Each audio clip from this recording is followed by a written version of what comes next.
بسم اللہ الرحمن الرحیم۔ شروع اللہ کا نام لے کر جو بڑا مہربان نہایت رحم والا ہے۔ یہ ایک کتاب ہے جو آپ کے پاس اس لیے بھیجی گئی ہے کہ آپ اس کے ذریعے ڈرائیں،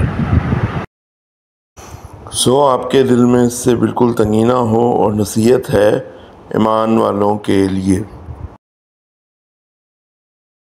السلام علیکم ناظرین و حاضرات، میرا نام آصف محمود ہے۔ میں پھر آ گیا ہوں آپ کی خدمت میں، اور یہ ایک اور آیت ہے سورۃ الاعراف، سورۃ نمبر 7 ہے، اس کی آیت نمبر 2 ہے، ٹھیک ہے۔ اس کے ریفرنس کا میں نے بتا دیا ہے، اب اس کی ڈیٹیل پہ چلتے ہیں۔ ترجمے سے شروع ہوتے ہیں اور شارٹ بیان پہ چلتے ہیں۔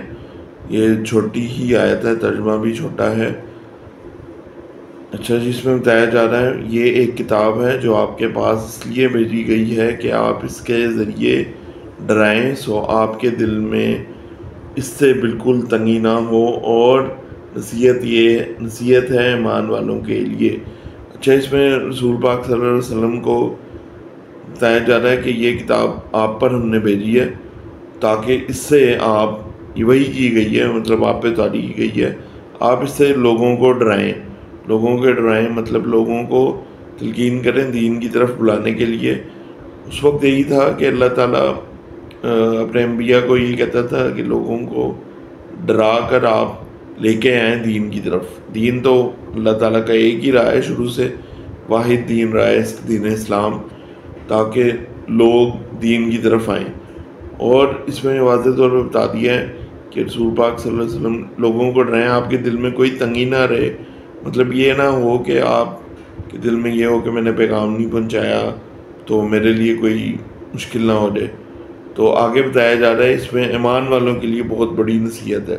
تو بے شک نصیحت ہے کہ کتاب واضح دلیل کے ساتھ آئی ہے، اور اس کتاب پہ عمل کرنا، اس کو پڑھنا، اور اس کتاب کے ذریعے رسول پاک صلی اللہ علیہ وسلم نے دین کو مکمل کیا اللہ تعالیٰ کے فضل و کرم سے۔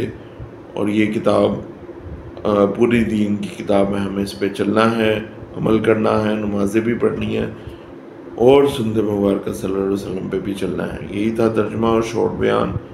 امید ہے آپ کو سمجھ آ گئی ہوگی، اور آپ اس کو آگے رکھ کے بھی چلیں گے۔ شکریہ، اللہ حافظ۔